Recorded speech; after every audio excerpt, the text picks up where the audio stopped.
Assalamualaikum warahmatullahi wabarakatuh. Bismillah wassalatu wassalamu ala rasulillah wa ba'du. Saudaraku yang dirahmati Allah, kita semua tahu sholat merupakan kewajiban setiap umat muslim. Dari sekian banyak muslimin yang mengerjakan sholat, hanya sebagian yang kemungkinan mampu mencapai khusyuk dalam sholatnya. Karena memang untuk mencapai perasaan khusyuk bukanlah suatu perkara yang mudah. Ada saja tindakan atau pikiran kita yang mengurangi kekhusyukan saat mengerjakan sholat. Tentu hal tersebut tidak terlepas dari ulah dan tipu daya syaitan. Syaitan akan terus-menerus membuat manusia menjadi tergoda supaya sholatnya tidak sempurna. Mungkin saudaraku juga pernah merasakan hal seperti ini. Kita tahu waktu sholat sudah datang, akan tetapi kita dengan sengaja menunda sholat, sehingga yang terjadi adalah kita akan mengerjakan sholat apabila waktu sholat tersebut hampir habis dan sholat kita menjadi tergesa-gesa. Ternyata godaan seperti itu adalah ulah dari syaitan kanzab. Kanzab adalah jenis syaitan yang bertugas untuk mengganggu manusia saat sedang sholat, supaya sholat kita menjadi kurang khusyuk. Hal ini pernah terjadi pada Utsman. Beliau bertanya kepada Rasulullah SAW, "Wahai Rasulullah, setan telah mengganggu sholat dan bacaanku." Lalu Rasulullah bersabda, "Itulah setan yang disebut dengan kadzab. Jika engkau merasakan kehadirannya, maka bacalah ta'awudz kepada Allah dan meludah kecillah ke arah kiri 3 kali."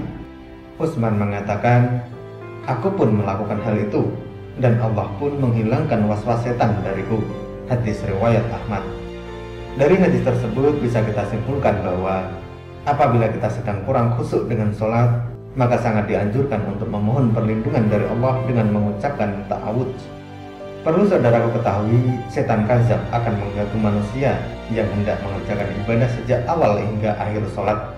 Tanda yang bisa kita rasakan apabila kita diganggu setan kadzab saat mengerjakan sholat diantaranya adalah: yang pertama, was-was dalam niat. Biasanya perasaan was-was ini akan muncul sejak kita mengambil air wudhu hingga berlangsungnya sholat. Hal ini akan membuat sholat kita menjadi ragu. Kebanyakan yang akan dibisikkan dalam hati kita adalah rasa was-was atau muncul pertanyaan setelah mengambil air wudhu. Apakah sudah terbasuh dengan sempurna atau belum?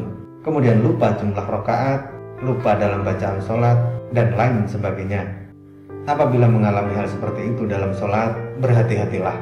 Karena sebenarnya setan tengah bersama kita untuk menggoda sholat. Dan yang harus kita lakukan jika seperti itu adalah memohon perlindungan dari Allah. Lalu yang kedua adalah ingat ini dan itu. Mungkin saudaraku sering mengalami hal semacam ini. Saat sedang khusyuk dalam sholat, tiba-tiba teringat sesuatu. Misalnya adalah ingat dengan pekerjaan yang harus diselesaikan, ingat nanti akan melakukan ini dan itu, dan akan terus menghadirkan banyak pikiran-pikiran di kepala. Hal tersebut sangatlah jelas bahwa sholat kita sedang diganggu setan kadzab. Karena kadzab tidak akan membiarkan kita mengerjakan sholat dengan khusyuk. Di saat hal itu terjadi, segeralah minta perlindungan dari Allah Subhanahu wa Ta'ala, sehingga sholat kita menjadi khusyuk kembali. Lalu yang ketiga adalah merasa ingin buang angin atau buang air.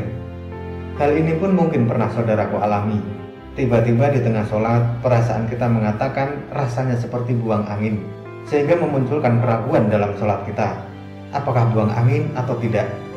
Apabila gangguan dari kadzab yang lebih kuat, maka kita pun akan membatalkan sholat, berwudu lagi dan mengulangi sholat kita. Untuk menanggal hal yang semacam ini, Rasulullah SAW telah memberikan solusinya dengan sabda beliau, yakni, "Jika salah seorang di antara kalian mendapatkan yang demikian itu, maka janganlah membatalkan sholatnya hingga dia mendengar suaranya dan mencium baunya tanpa ragu." Hadis riwayat Ahmad. Dari hadis tersebut bisa kita simpulkan bahwa kita sangat tidak dianjurkan membatalkan sholat hanya karena merasa buang angin tanpa mendengar suaranya atau mencium baunya. Karena hal tersebut adalah perbuatan kadzab, supaya sholat kita tidak sempurna atau bahkan tidak mendapatkan pahala dari sholat secara sempurna. Lalu yang keempat adalah tidak fokus dalam sholatnya. Gangguan kadzab yang paling sering kita alami adalah tidak fokus dengan sholat kita. Contoh mudahnya adalah kita melakukan gerakan yang sebenarnya tidak perlu, seperti menggaruk-garuk anggota tubuh terus-menerus, sering menguap, melirik ke kanan atau ke kiri, memikirkan sandal atau sepatu karena takut hilang, memikirkan kendaraan yang sedang diparkir karena takut hilang, dan masih banyak hal yang lain, sehingga bisa menyebabkan sholat kita menjadi kurang khusyuk. Apabila ingin menguap, sebisa mungkin tahanlah, supaya mulut kita tidak sampai terbuka, atau bahkan kita biarkan menguap lalu kita tutup dengan tangan kita. Hal tersebut sangatlah kurang dianjurkan. Jika hal-hal atau pemikiran itu muncul, segeralah ucapkan ta'awudz atau memohon perlindungan kepada Allah. Insya Allah, sholat kita akan menjadi lebih khusyuk. Lalu yang kelima adalah tergesa-gesa dalam sholat. Sikap tumakninah dalam sholat sangatlah diperlukan, karena dengan tumakninah maka bisa dikatakan sholat seseorang akan mampu mencapai khusyuan. Bahkan Rasulullah SAW mengibaratkan seorang mukmin yang mengabaikan tumakninah dalam sholat, maka orang tersebut dianggap pencuri sholat.